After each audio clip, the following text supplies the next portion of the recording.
Hi, everyone. I would like to welcome you to the Magnetic Resonance Imaging Information Session. My name is Julie Alley. I'd like to ask you all to please be on mute. Everyone will receive the slide deck and a link to the recording next week. Before we get started, the British Columbia Institute of Technology acknowledges that our campuses are located on the unceded traditional territories of the Coast Salish nations of the Squamish, Tsleil-Waututh, and Musqueam.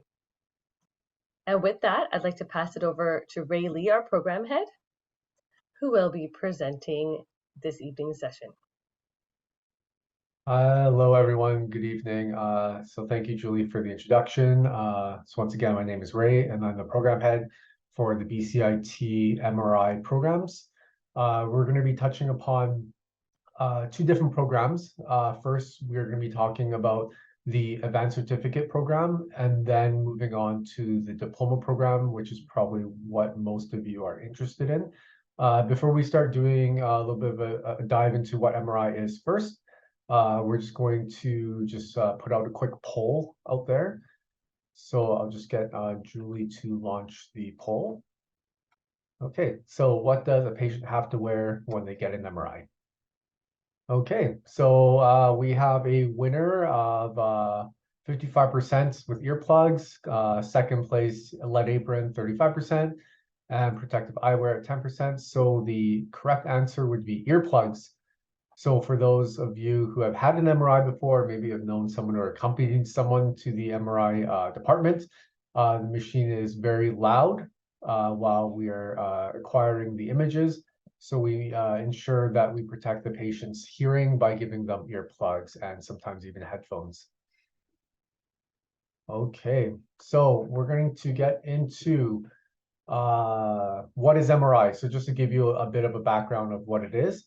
MRI is used in medical imaging to answer many different questions, and the number of applications is growing as the technology progresses.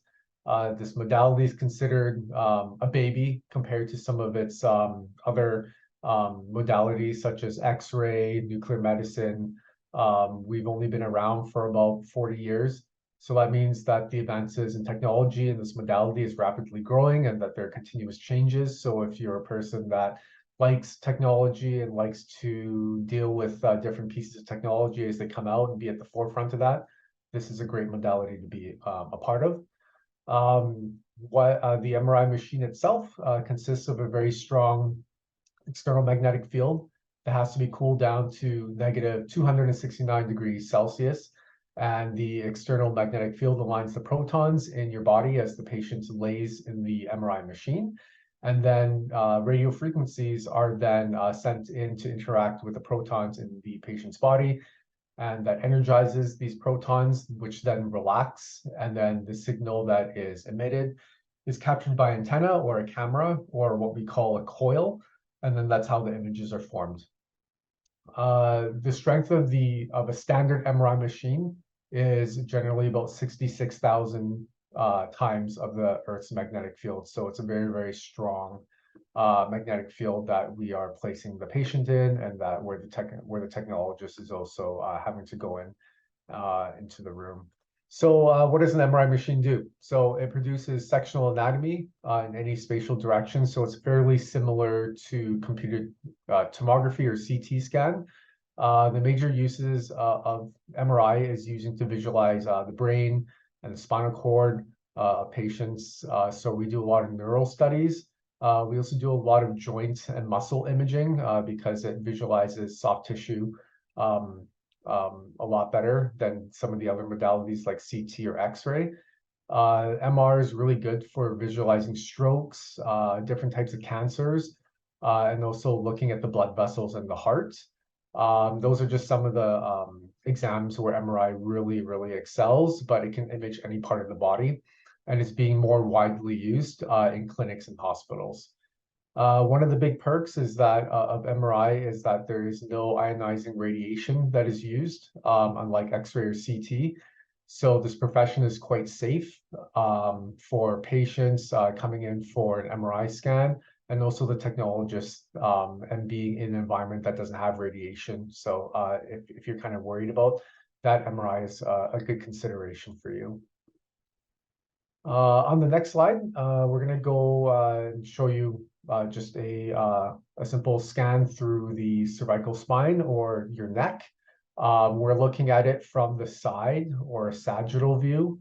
So you're kind of seeing what it looks like if you're cutting a person just kind of straight down the nose. So on the left, you'll see that you can see a few different pieces of anatomy. You have your vertebrae. We have 7 cervical vertebrae there, and then right behind it we have your spinal cord.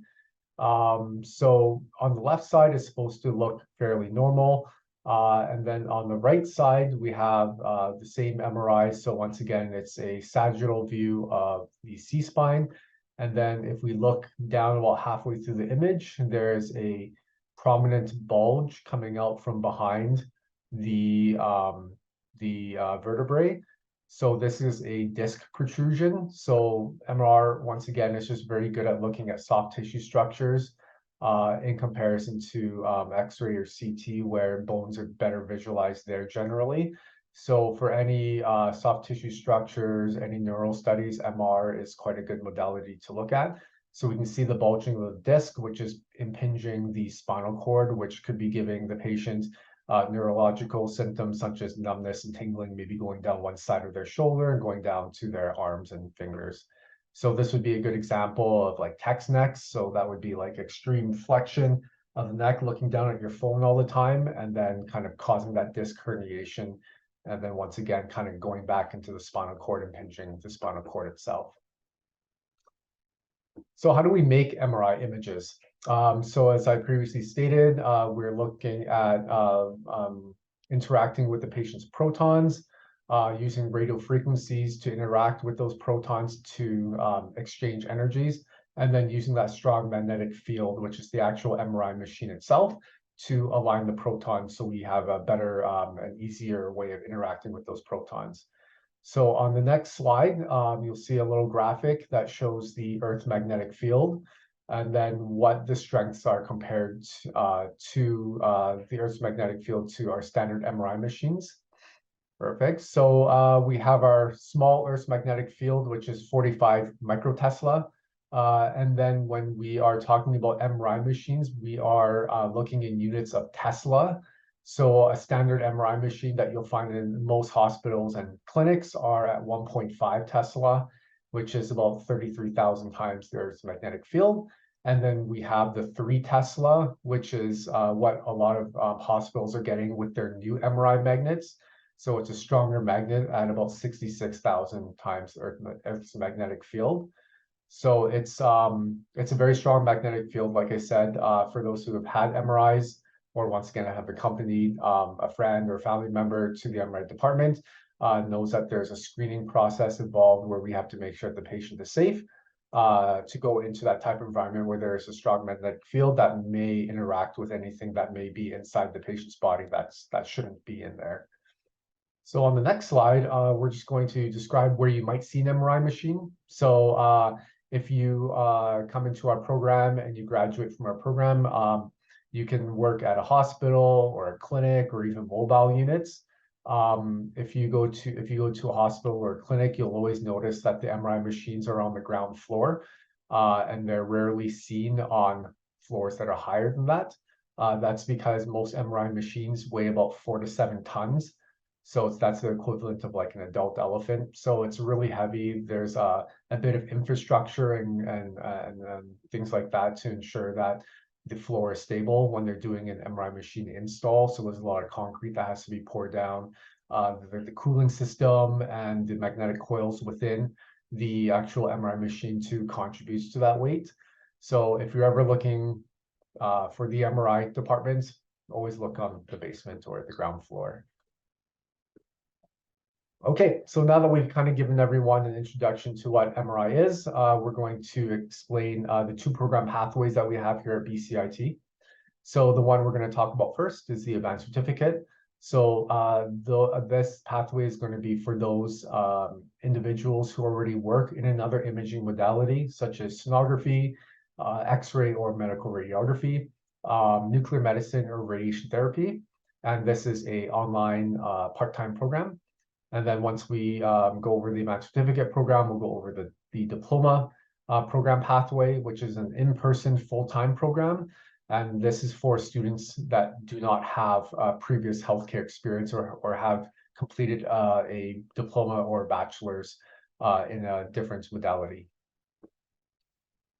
So is MRI advanced certificate for you? So if you're interested in advancing your career, if you're ready in a different medical imaging modality and you want to move into MRI, this is where the advanced certificate will then allow you to continue working in your current modality and then doing your studies online at the same time. So we like to create a lot of flexibility for those technologists that want to move into MRI. And then we provide then at the end of your didactic studies, a 16-week clinical. You have to be able to work independently or as part of a team. As an MRI technologist, you may be working different shifts. Some hospitals work 24/7. So if you're working on a night shift, you may be the only MRI tech there. But then if you're working at a bigger center or maybe during the daytime shifts, you may be working as a part of a team, not only with other MRI technologists, but with other healthcare professionals. So you have to be able to work, once again, both independently and in a team setting. And then you have to be able to work under pressure. Once again, as being an MRI technologist, if you're working by yourself, you may have to make critical thinking decisions, best for the patient and best for yourself. And then being as part of a team, you have to be able to collaborate with different healthcare members and even within your own department to ensure that all your exams go smoothly and you can get your patients through their exams. So once again, you have to have a diploma or a degree in a different medical imaging modality, such as nuclear medicine, medical radiography, sonography, or radiation therapy. And you also have to have active registration with the CMRT or Sonography Canada, which just goes hand in hand with the modality that you've graduated from. And you also need to have a MRI safety screening form filled out. So this is similar to the form that we previously discussed about a patient making sure that they're safe to go into the MRI environment. We also have to make sure that any potential applicants that would be in the future working in that MRI department being able to gain access into that room themselves. So we have to just ensure that that if there's any red flags on your MRI screening form that we can investigate a little bit further. So in the next slide, we'll go over the program overview. So once again, it's a part-time online program. It consists of 6 online courses that are asynchronous. So what that means is that there's no times during the week where you have to attend live lectures. Everything is done online. So it creates just a lot of flexibility for technologists that may be working full-time already, the ability to further their career and their studies. And then after they complete the 6 online courses, then there's a 16-week clinical at one of the sites throughout Canada that we can place you in. Obviously, if you live here in BC or specifically even the Lower Mainland or the island or the interior, we can try and place you to where you reside, just so that that's an easier transition. And then after the 16-week clinical, then you can write the CMRT certification exam, and then go on and start your career in MRI. And then while you're doing that, if you want to even further your studies, you can continue on to complete the Bachelor's of Health Science here at BCIT, which consists of 7 additional courses that are once again done online just to create that flexibility for those technologists that are working. And currently, we do have a bursary through the Ministry of Education from BCIT that when you have 2 courses left in your studies, you can access bursary funds to help fund you through the last 2 theory courses, and then to complete also your clinical term, which is 4 months long, and then it'll also cover your certification exam fee as well. So it's a great opportunity for those technologists that are still on the fence about moving to MR to know that financially they have support from our government to move into MRI and contribute to that workforce. So some of the entrance requirements. So once again, the big entrance requirements is having that diploma or degree in a different imaging modality, and then also having the category 2 English Studies 12 at 67% or equivalent. This program has academic and non-academic requirements. So the non-academic requirements would be such as the MRI safety screening form, and then the academic would be the ones that are listed on this slide. Yeah, so and if you don't have this post-secondary education, which is the diploma or degree from one of the 4 listed programs there, then we can then dive a little bit into the diploma program in a couple of minutes. So we touched upon the screening form. So once again, it's just for us to know that you would be safe to work in the MRI environment. And then the proof of current active registration with the CMRT, which is our regulating body. And then we have the sonography equivalent. So that's through Sonography Canada or the ARDMS. So both of these forms and more information about these 2 non-academic pieces are on the program website as well. So we have 3 intakes for the advanced certificate program. So we have 3 terms, the winter, spring, and fall term. You can see that the start dates are, the start months are January, April, and September.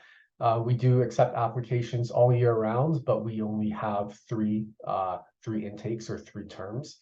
And then your studies may begin once you're accepted, and then once the following term comes along.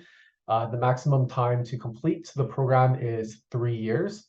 So it is recommended that you have the time and the ability to dedicate your studies around a 3-year mark. But most students will complete the theory courses within 2 years or shorter.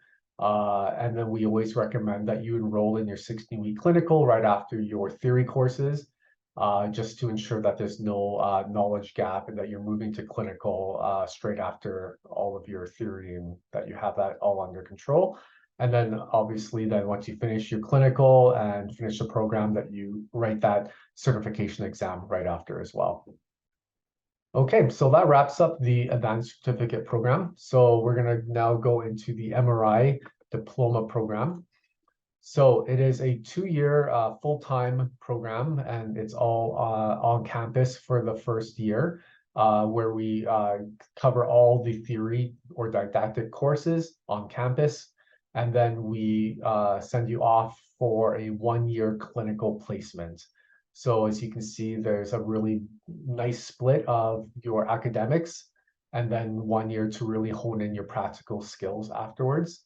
Our clinical placements are offered around BC, as this program is only open for BC residents only. So you can be expected to be placed in the Lower Mainland, on the islands, the interior, or even up north. So we have all of the clinical sites around BC kind of at our disposal for placing students. Our start date that we're looking at right now is January 2025. So our next cohort start is January 2024, but those seats have filled already back in May. So our application period will open January 3rd of 2024, and we'll open up to, and then we'll go until May 15th, 2024. If you, Julie, if you just go to the next slide, it'll show the start date and the application period there. And then for your application then to be reviewed by the department, you must submit a complete application which includes all the supporting documents by the deadline date, and all of the academic and non-academic program entrance requirements we'll discuss here, but it's also found on our program website. So on the next slide, we're going to go over the academic and non-academic entrance requirements. So for the academic entrance requirements, we are looking for English Studies 12, Category 1, 73% or equivalent, pre-calculus as the math entrance requirement, Physics 12, and Anatomy and Physiology 12, all at 73% or higher. Some of the non-academic requirements that overlap from the advanced certificate would be the MRI safety screening form. So once again, we just have to ensure that any of our students before coming into the program are safe to work in the MRI environment. On top of that, we have a couple of different forms. We have the physical and program requirements form, just to ensure that students know that this job is quite physical. It requires patient transfers and carrying around potentially heavy pieces of equipment, and knowing that for your clinical placement, you may be placed anywhere throughout BC. And then we have a mandatory applicant questionnaire, which is a questionnaire just for us to find out a little bit more about yourself, about your qualifications, why you'd make a good fit into our program, and what your work experience or volunteer work experience may be. And then the last non-academic entrance requirement is the CASPER. And I don't believe we're doing Snapshot anymore, but the CASPER is a computer-based assessment tool. It's an exam that tests healthcare competencies, which once again just gives us a better idea of who you are as an applicant, and to see if your competencies in healthcare are demonstrated well in the CASPER test. Yeah, so there's once again just a full slate of academic and non-academic requirements, but once again, these are all found on the program website if you have any further questions around that. So for the application steps, you will have to, once again, just maybe visit our program website, looking at the entrance requirements, both academic and non-academic, and note the application window dates, which is the beginning of January to about mid-May. You'll have to complete the CASPER exam. So the CASPER exam is booked through outside of BCIT. So the link is on the program website to access the CASPER website, and to also look at different dates that are available for you to write the CASPER exam. Then you'll have to complete the mandatory questionnaire, the physical and program requirements form. If you have any letters of references or any supporting additional forms that you want to put in your application, then you can package that all up into PDF, and then you can online convert those to your BCIT application, and then you can apply at bcit.ca/apply. The application fee is $90. But that's all on the website. So if you have any questions around applying, Program Advising is a really good resource to ask questions about. Transfer credits is a really popular one, like course equivalencies to those grade 12 academic entrance requirements. If you need any help with the admissions process, Program Advising is a really good resource that we have at BCIT. So the admissions takes about 2 to 4 weeks for them to review your application to ensure that you fulfill all of the entrance requirements. And then the applications then are sent to the department, which is myself. And then we can shortlist and select applicants looking at the complete application. And then we can then offer applicant seats. So one common question that I know will come up in the FAQ, which I might as well answer now, is how many seats we have in the program. So currently we have 12 seats in each cohort.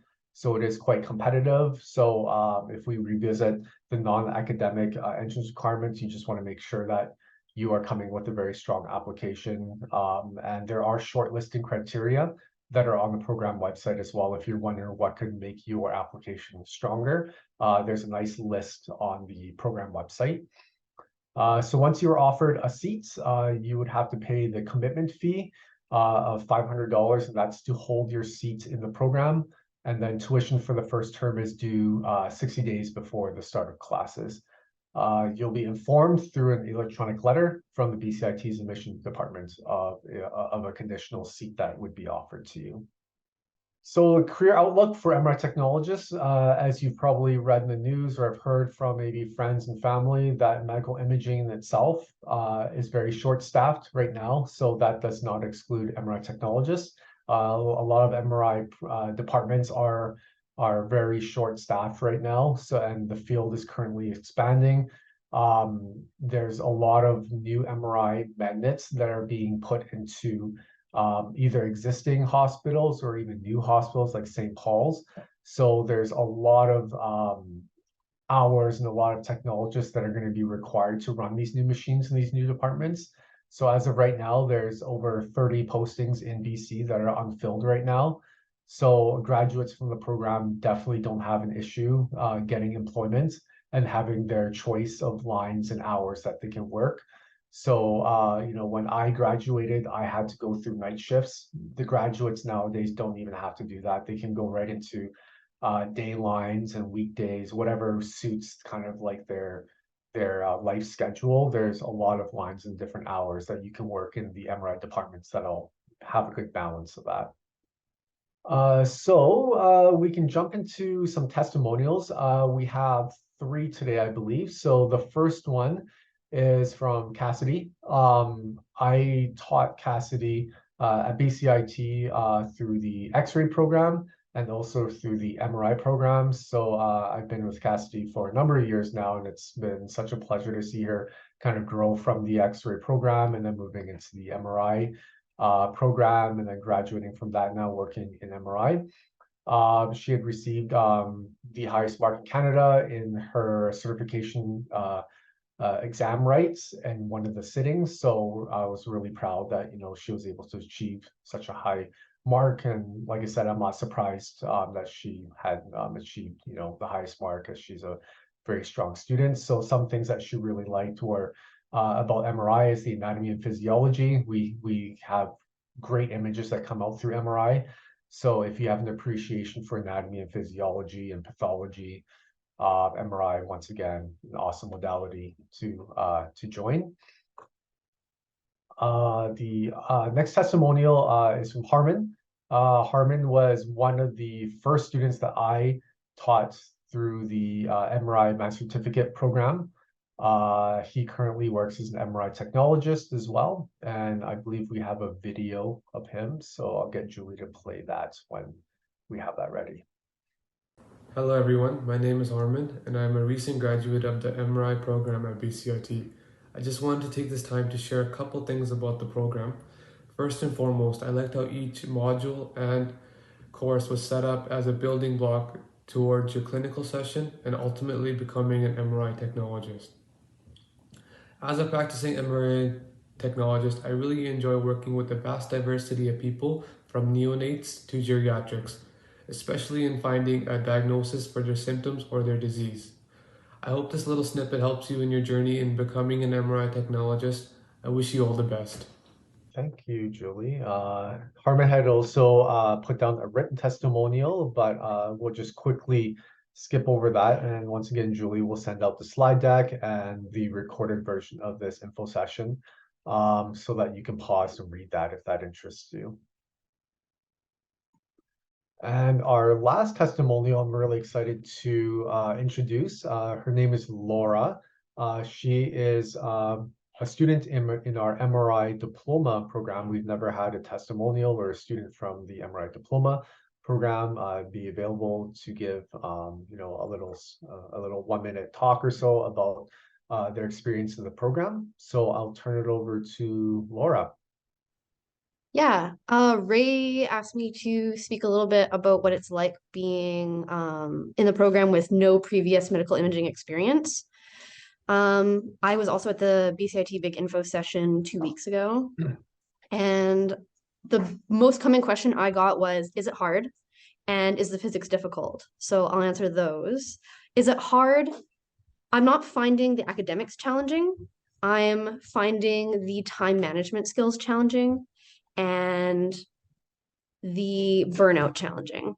But if you want it, you can do it. It's not you show up and it's a struggle to pass.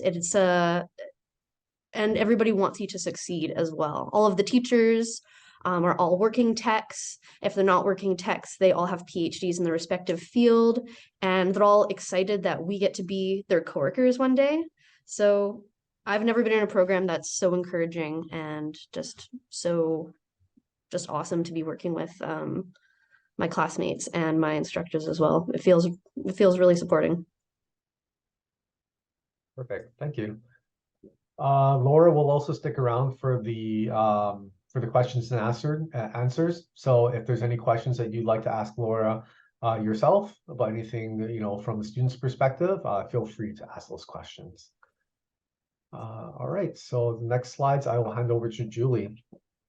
Thank you, Laura. That was great. Now, moving from the academics, I would like to let you know that BCIT is committed to supporting students in a holistic sense. We want you to succeed not only in your academics, but also outside of school.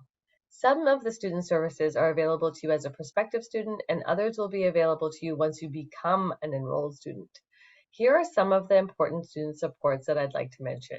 If you are Indigenous, BCIT's Indigenous Initiatives Department is there for you to ensure a smooth transition into your first year. They offer peer-to-peer mentorship, a welcoming gathering place, and provide clarification on Indigenous funding.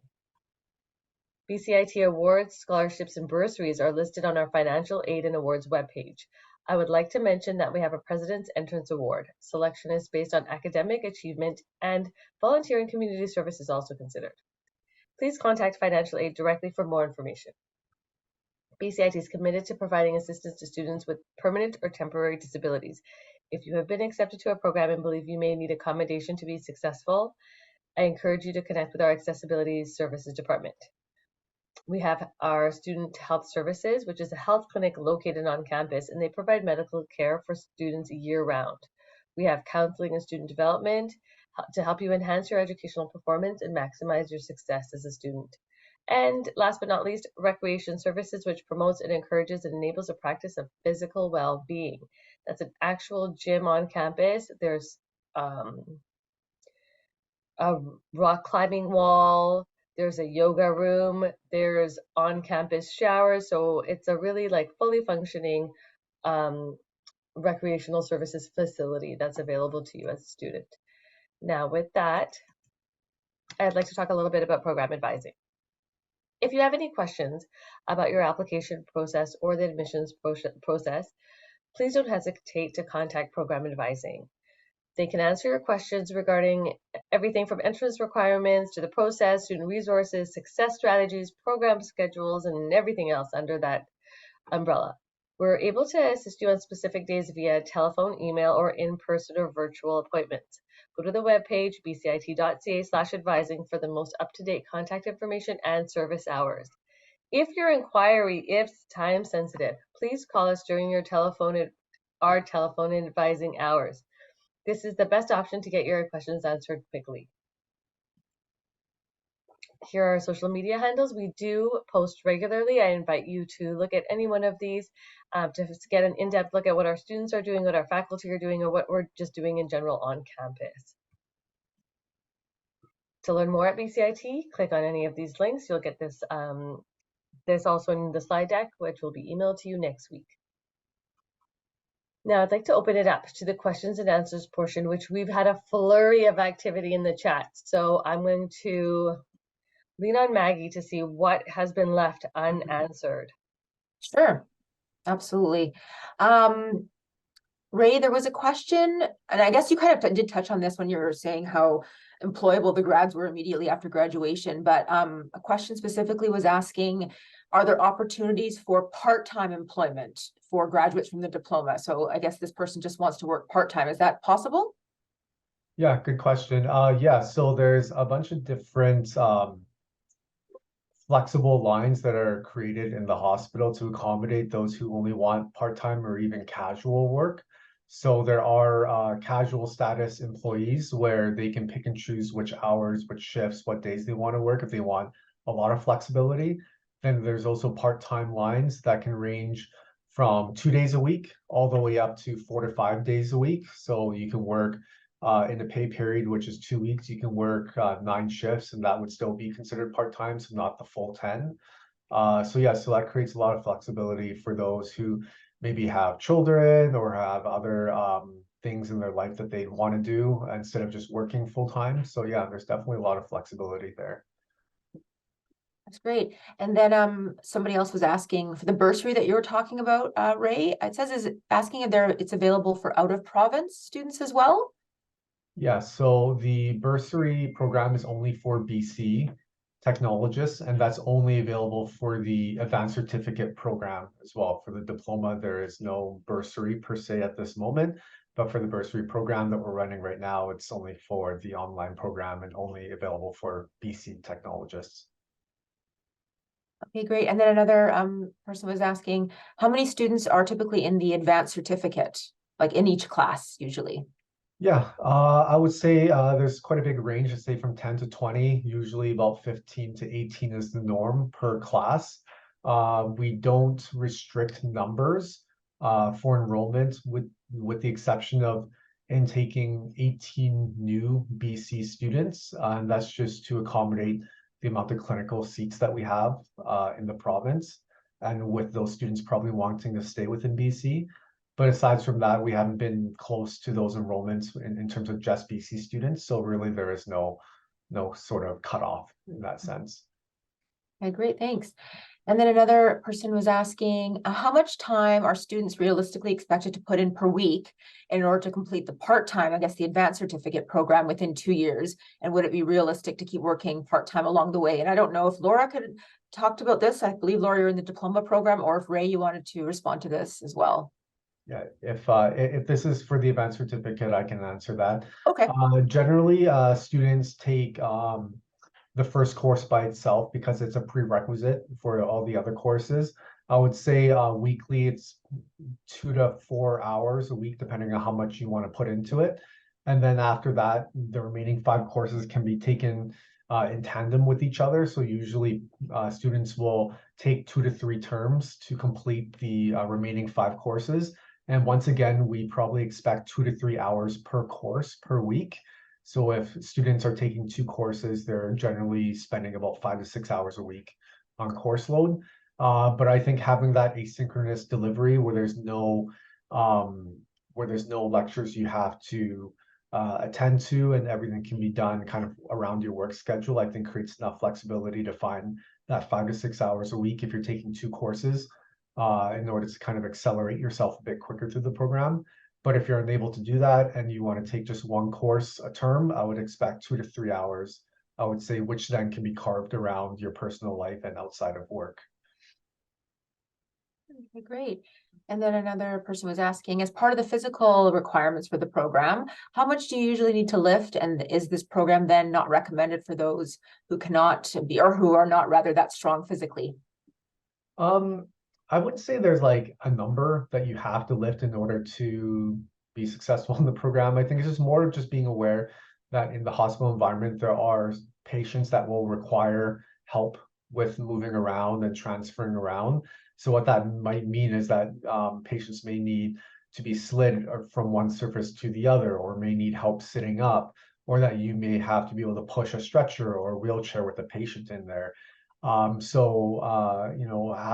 Just being aware that that is part of the daily workflow, I think is important. You will learn proper body mechanics, how to use your body properly in the classes that you'll take. And that we also then teach how to safely move these patients, whether it's using transfer devices or working as a team with other technologists to help move the patients around in a safe manner for both the patient and the technologists. So I would say it's not, you have to be, a power lifter or anything like that. Like I'm quite small and I'm just fine. So yeah, so it's just being more aware that there are some physical things about the job that you have to do. Okay, great. Good to know. And then another person was asking, if we're doing the post-diploma route, are you able to do the core courses for the degree a la carte before applying? Or how do you recommend doing the post-diploma degree route? Yeah, that's an interesting question because I feel like you can go a couple of ways. You can either quickly finish the MRI advanced certificate to get you into the MRI kind of technologist role. And then once you're in there, then you can finish off the Bachelor's of Health Science classes. The other ways you can take them concurrently with your MRI advanced certificate courses themselves and maybe move through that process a bit slower, but maybe coming out at the end of it with everything done at the same time. So it just depends on how fast you want to move into MRI. And if that's sort of your main goal, then you may want to focus on accelerating your MRI specific courses through that advanced certificate a little bit quicker, and then doing your bachelor kind of core component classes after the fact. But there's no saying you can't do some of those core component classes while you're doing the MRI specific courses in your advanced certificate. Great. And I think you already answered this question, but someone asked, are there grants available for the diploma program? I know you mentioned there's no bursaries for the diploma. I'm not sure if they're, Stacey, I'm not sure if you're asking about Ray, if you're asking about financial aid or specifically about the bursary, but Ray, you mentioned there's no bursaries. Is that correct for the diploma? Yeah, for the diploma program, the bursary program through the province is just geared towards those who are already technologists in other modalities that want to go into MRI. So that bursary is completely separate from the diploma program because yeah. Okay. And another question is, what type of volunteer work are you guys looking for the program? Yeah, I can answer that, and maybe even Laura, then you can even kind of speak to your work experience that you had before the program. What we would really like to see is hospital volunteer experience. So this could be as simple as wayfinding, helping people navigate themselves through the hospital. It could go all the way to volunteering in inpatient wards, the emergency departments, even going through the medical imaging department. So if you can get through X-ray, CT, MRI, I think that's a very good experience to have.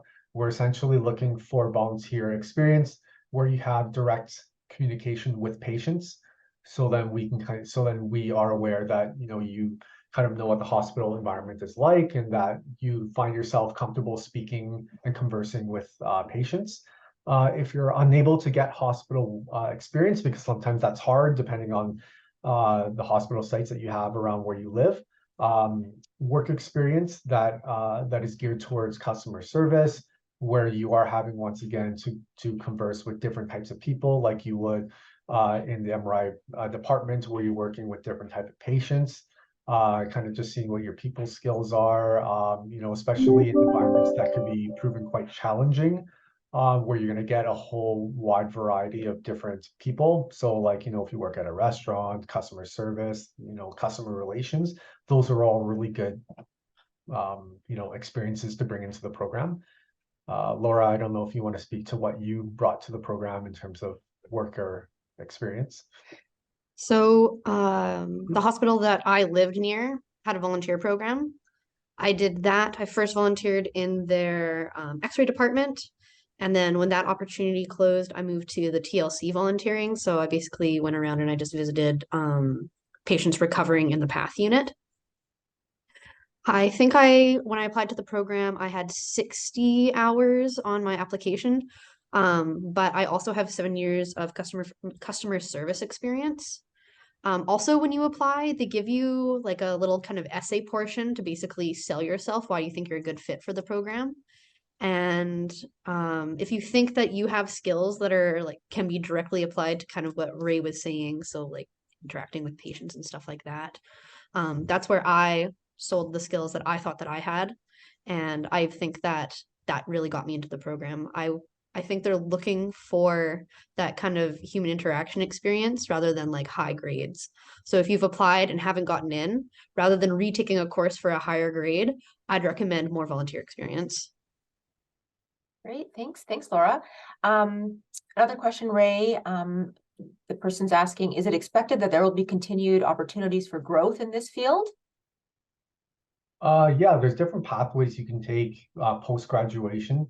Obviously, working at a hospital or clinic as an MRI technologist is one, but there's a lot of leadership pathways that you can take within the modality itself.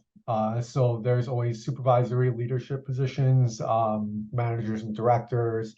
There's one thing that I really find interesting, pathway that not a lot of other imaging modalities can offer, is the path of research.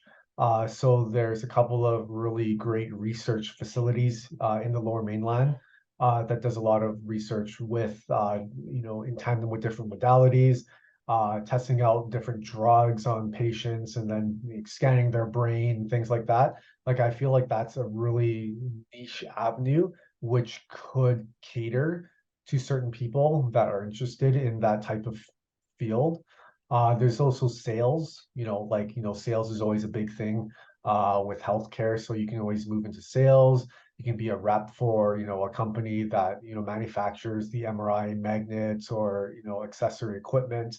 So yeah, and once again, as we always hope that our graduates always return and teach, right? So there's always teaching opportunities, not only in the hospital to mentor and precept the future students, but to also come back to BCIT and become an instructor and kind of do a whole full circle experience and teach future students of ours. Great, and I don't think we have too much more time, maybe just a couple more questions. I think you sort of already did touch on, Ray, additional opportunities after the diploma, but someone was asking about, continuing on and getting a bachelor's. What are those different opportunities look like?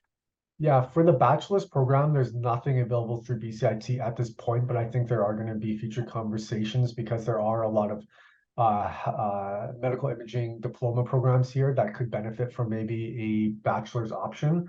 Another popular option that lives outside of BCIT are different institutes where you can transfer those credits that you would get from the MRI diploma program, such as like Thompson River University, and finish a bachelor's of health sciences up there as well. So the credits that you take here are transferable to other institutes that would kind of offer that pathway. That's great. And then a few people were asking about starting salaries after the diploma and how can those salaries potentially expand afterwards? Yeah, great question.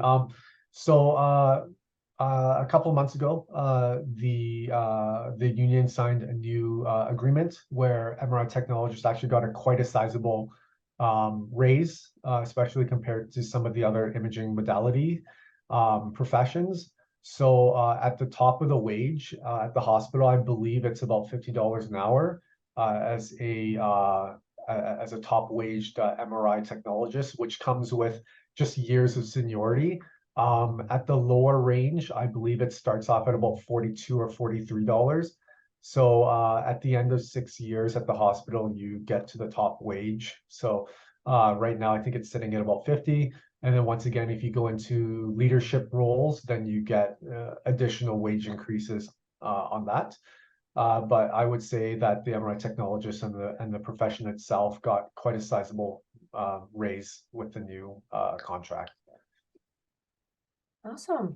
And I think actually from my scanning through, it looks like all the questions have been responded to. Laura, thank you. You responded to some of them as well. That's awesome. So Julie, did you want to wrap it up? Yes, thank you. That was a really insightful Q&A. With that, here is Ray's email and program advising as well. Again, you'll get this in your email next week. Please follow BCIT MRI on Instagram. It's a new account. It's really interesting. It's like a lot of great footage and exposure to the program. And I'd like to thank Ray for that wonderful presentation. Thank you, Laura, for your insight, and Maggie for coming on and helping us field all these questions. Have a wonderful evening, everyone. And thank you to everybody that took the time to attend. Bye. Yes, sir. And if there are any questions that were unanswered, please email them to me. I'd be more than happy to answer them. So I know it's quite busy in the chat. Take care.